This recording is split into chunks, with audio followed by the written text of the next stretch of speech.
My ex-wife who cheated, abandoned us, and signed away her parental rights years ago just returned with a son, desperately begging for another chance.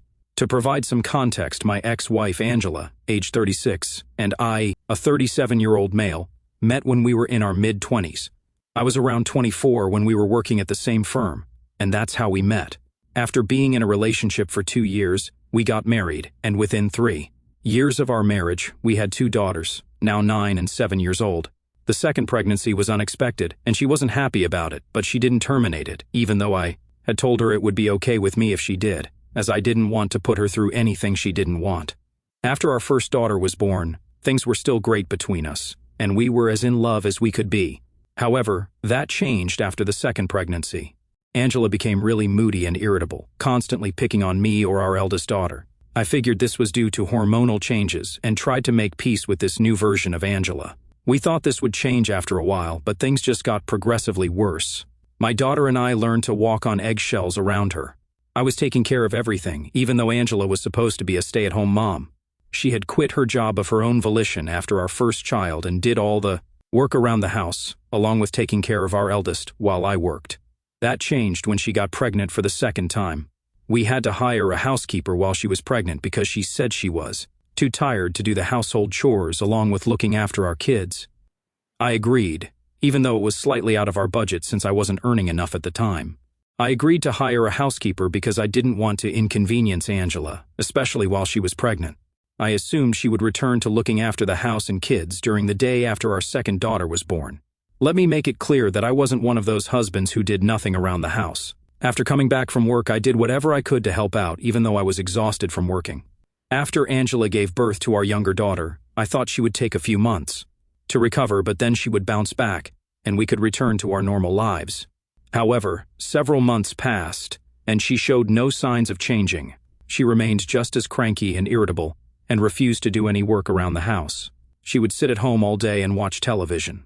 She didn't even play with the kids or anything and would pay our neighbor to take them to the park occasionally. I don't mean to sound resentful, but I did feel that way because I was slogging at work day and night, and she wouldn't even do the bare minimum at home.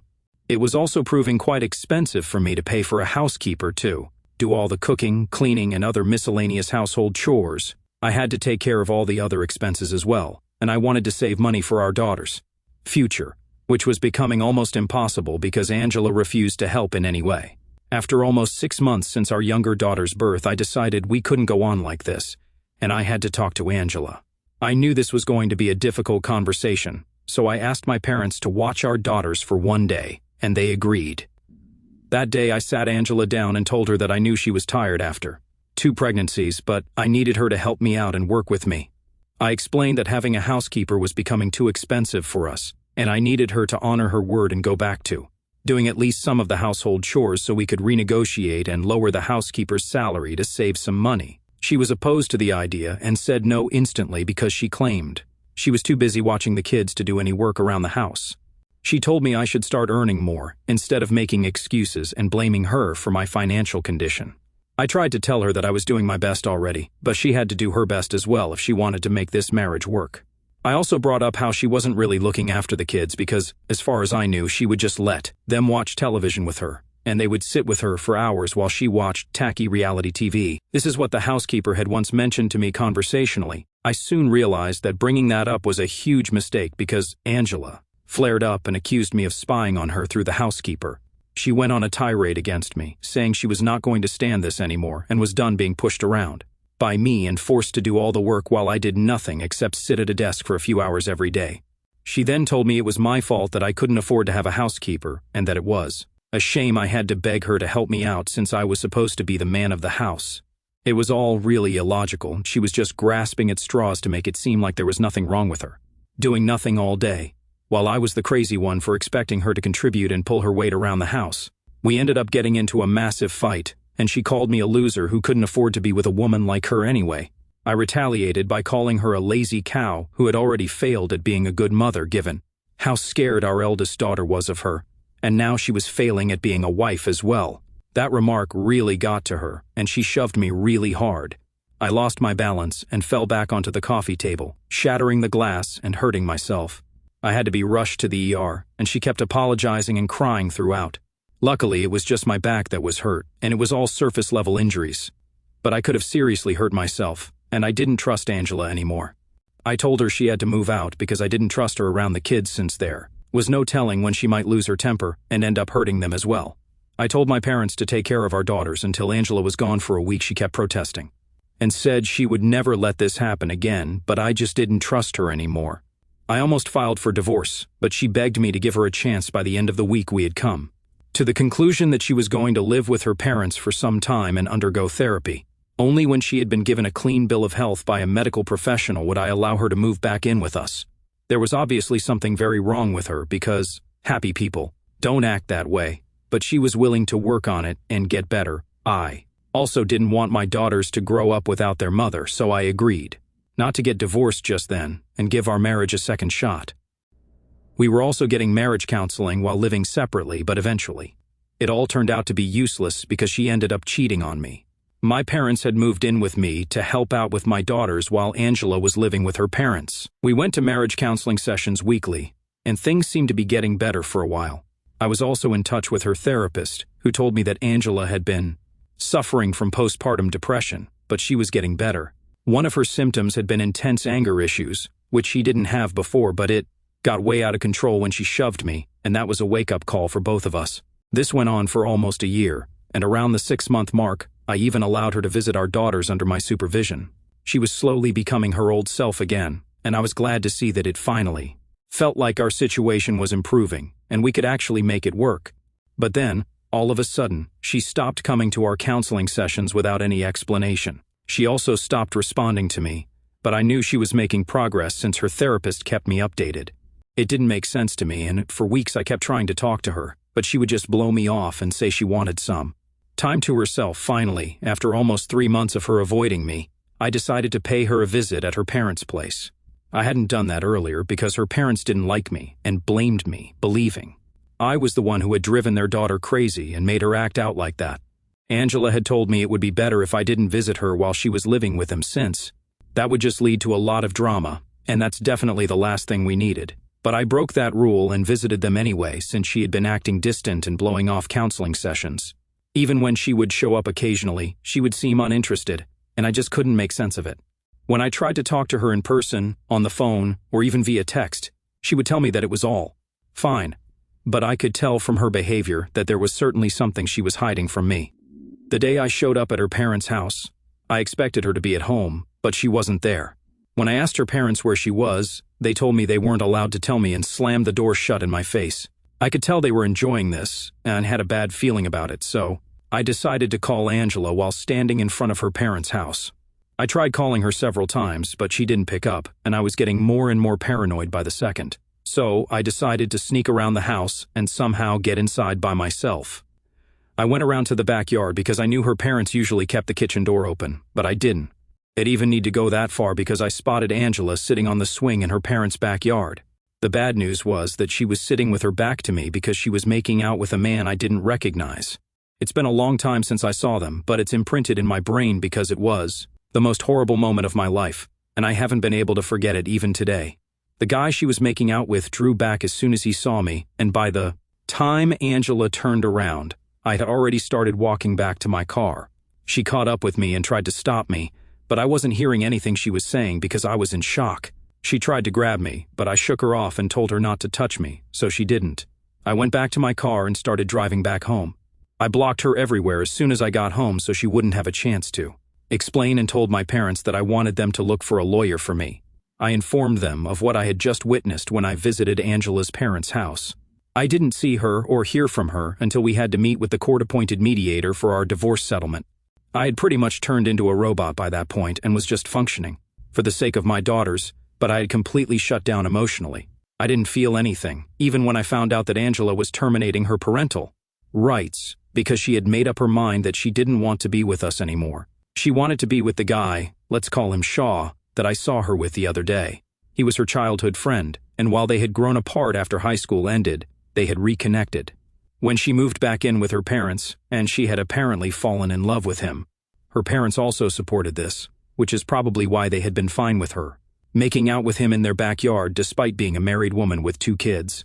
Apparently, they had always wanted her to end up with Shaw, and they were happy that Angela was finally choosing herself and her own happiness, as if she had ever been capable of doing anything other than that. The divorce was a long process because even though she had been cheating on me, she still wanted to qualify for alimony.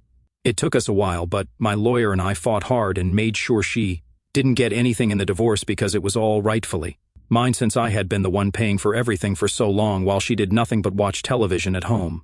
It has been 5 years since the divorce finally came through, and we succeeded in our goal to make sure she walked away with nothing. The months in which I was dealing with the divorce were some of the hardest times for me, but I knew I couldn't break, because I had to look after my daughters since they had nobody except me.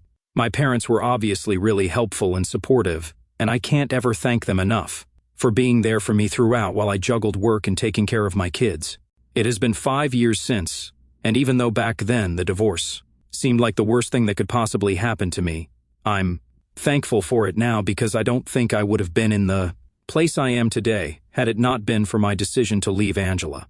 Life has really treated me well since then, and I'm in a much better place now in every respect.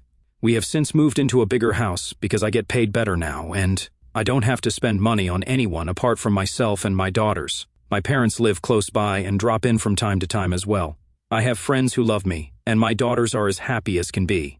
That's all that a man needs, and I'm so thankful to the universe that it's all going well for me now, or was until Angela showed up again a few days ago. The kids were at school, and I was just about to leave for work when the doorbell rang. I opened the door, and Angela was standing outside with a boy beside her. The boy couldn't have been older than 3 or 4 years old, and I knew this had to be Angela's son. I was taken by surprise when I saw her standing outside my door and was still trying to process it when she started crying and said she was here to apologize and make things right with me. She told me she was finally ready to be a family again and give our marriage another chance.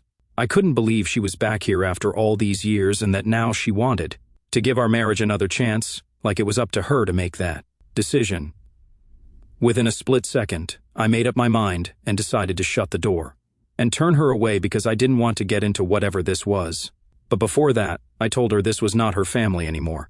I had stopped being her husband the day she cheated on me with Shaw. The divorce was just a legal obligation, and she herself had given up custody of her daughters, so now she had no right to refer to us as her family. After I said that, I shut the door and told her to go away because I didn't want her anywhere near my property. I would have cursed her out as well because I was really angry, but I refrained from doing that because of the little boy. I could hear her wailing outside my door for a couple of minutes after I shut her out, but I decided to ignore it. Once I made sure the coast was clear, I went off to work. I tried really hard not to think about it because that would just weaken my resolve, and I couldn't afford to let that happen. I almost succeeded in forgetting that Angela had even shown up at my house. But as soon as I came back home from work, I received a call from my parents demanding an explanation as to why I had turned her away. They told me that Angela had contacted them after I turned her away and shut the door in her face, and she had been devastated. My parents said they were the ones who had given her my new address and told her to visit me since she was in the process of getting divorced from Shaw and finally had a chance to make things right with me. They told me that Angela had reached out to them about a month ago, and this had been in the works for quite some time. My parents believed it was about time I thought about my kids because my daughters needed a mother, and there was no better mother than Angela. So, they decided she deserved another chance and told her where to find me and what to say to me. I got really mad at them because it was not their place to forgive her and decide to give her another chance without even asking me if I would be okay with that.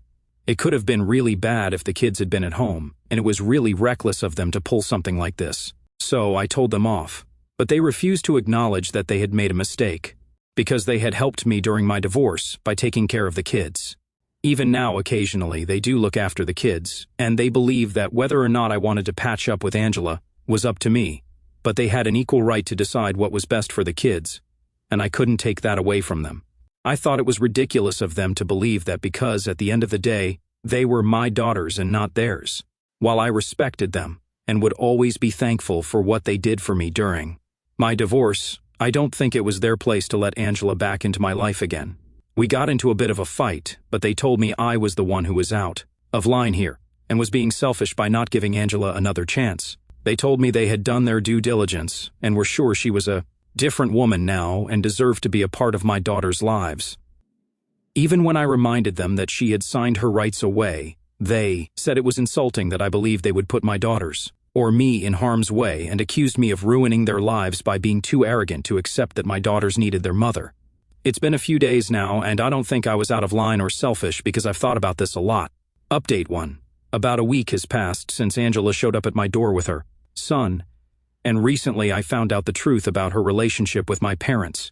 It's honestly so disturbing that I don't even know where to begin, and I'm still struggling to process it myself. It's mind-boggling how all of them had betrayed me without batting an eye. Apparently, not only were my parents the ones who had told her my new address, but they had been in touch with her all along. I had cut her out of my life after the divorce, but they hadn't because they believed she would come around at some point. They wouldn't talk much, only once a month maybe, but that was enough for me to feel betrayed. Shaw had made Angela sign away her parental rights after she was served with the divorce papers and had given her an ultimatum to either abandon her family and make a new life with him or keep in touch with her kids and fight for their custody, but that would mean she would have to leave him behind. It had been a difficult choice for her to make, according to my parents, but she ended up going with Shaw to make a new family with him instead of sticking with the family she already had. My parents said Angela had contacted them shortly after I filed for divorce to tell them about her situation and asked them to help her because she wanted to stay in contact with her kids privately. She had told them she had been backed into a corner by both of us, and either way, she wouldn't be able to see her kids because I had been fighting for full custody with supervised visitation rights, while Shaw had instructed her to abandon her kids altogether.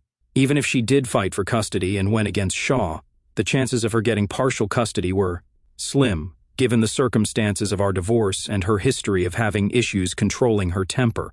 So fighting for custody seemed like a waste of her time and resources. There was a very real chance she could lose both Shaw and custody of our daughters in the end if she decided to fight. That's where my parents came in. Angela met them in private and practically begged them to let her stay in touch with her daughters and help her out by acting as the bridge between them. She was aware that once she signed her rights away, she would not have any visitation rights, let alone supervision, but my parents would, and they planned on exploiting that. They successfully did so and fooled me for ages by going behind my back to allow Angela to meet our daughters. They did so because Angela's situation struck a chord with them, and they realized they couldn't, in good conscience, keep a mother apart from her kids. Stabbing their own son in the back for years, however, didn't hurt their conscience one bit. They told me that whenever I would drop our kids off at their house, they would invite Angela over and let her spend time with them. My kids never told me they were meeting their mom because my parents would bribe them with toys and candy so they would keep their mouths shut about this. Anytime I would ask them about what they had done at their grandparents' house, my daughters would tell me they played games with my grandparents and their friend. I always assumed they must be talking about my parents' actual friends, the ones I already knew, but apparently, that's what my parents had told my daughters to refer to their mother as in case I asked them about their day. I couldn't believe my daughters had been lying to me as well, but I forgave them because they're just kids. And also because Angela and my parents had really manipulated and intimidated them into keeping quiet. After I learned the truth from my parents, I asked my daughters if they had been meeting their mother behind my back. They started crying and told me they couldn't tell me because they would be punished by God if they did so. Angela and my parents must have really drilled it into their heads that there would be dire consequences if they told me the truth, and that's why they had been so secretive and vague all along. I also felt like a terrible father for never asking my daughters which friends of my parents they were spending time with because it just as easily could have been someone else, someone more dangerous than Angela, and I never would have found out. But I'm going to put an end to it now, since I'm getting a restraining order against all of them. I already have written proof of this since my parents sent an email to me to tell me the truth a couple of days after my fight with them. They had believed the email was going to make me realize how desperate Angela was to remain a mother to her daughters, without losing the alleged love of her life, and that would somehow make me forgive everyone involved. But all it did was make me realize that everyone here was a nasty little liar, and I couldn't trust anybody anymore. It's also ironic how Angela signed away her parental rights and had to resort to meeting our kids in secret like it was a crime. All because Shaw didn't want her to have any contact with her previous family, and he was supposed to be her one true love. But now, even they were getting divorced, and all that turned out to be for nothing. They even had a son together, but according to my parents, Shaw wanted nothing to do with her or his kid now because he had received a job offer and was moving away.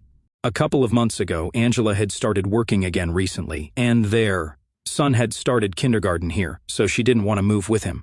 This is why they had been fighting for a long time. It had finally all come to a head 3 months ago when Shaw told her he was done, and he was taking that job and moving out.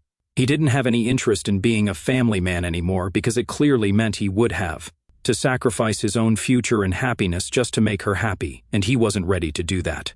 This was all meant to make me feel sorry for Angela, but the only purpose it served was making me feel like justice had finally been served. I have already spoken to my lawyer, and the petition for the restraining orders has been filed. My daughters and I have also had a proper discussion about all of this, and I have told them that moving forward, they will never be seeing their grandparents or their mother again. They seem to be okay with it for now, but we are still going to go to therapy and try to work things out because I'm sure this is going to be difficult for them and probably has been quite difficult for them for the past 5 years. But this all ends now. Update 2. Hey guys, thank you so much for all the concern and support here. I'm really grateful that so many people have been sending lovely messages and blessings to my daughters. My parents and Angela have been served with restraining orders. They're supposed to appear in court in a few days. I don't know how they feel about any of this because I have blocked them on every possible platform and have also told my friends not to speak to them in case they contact them. I've also amped up the security around my house and have been working from home for a couple of days. I had spoken to my daughter's school authorities and told them about the situation too. Initially, I didn't intend on letting them go to school for a few days. But I didn't want their education to suffer because of Angela and my parents, so now teachers are supposed to keep an eye on them and not let anyone apart from me pick them up after school. I'm doing everything in my power to make sure they can't get to us because I'm sure they will try. So far it's been good, and I'm hoping that after we get that restraining order, they will continue to stay away. Update 3. Hi, this is going to be a really short update, but we got that restraining order for the next 5 years. All 3 of those maniacs are going to have to keep their distance from me and my daughters unless they want to face terrible consequences. Obviously, I'm still keeping all the security measures I took in place for a while because the last I saw them, they looked really pissed, and I don't want to risk anything. My daughters and I are attending regular family counseling sessions, and I think we are going to make a lot of progress in the coming few months. We have already made considerable progress. Honestly, all I want now is for my daughters to be happy, and that's it. So, please keep sending us your best wishes. We need it.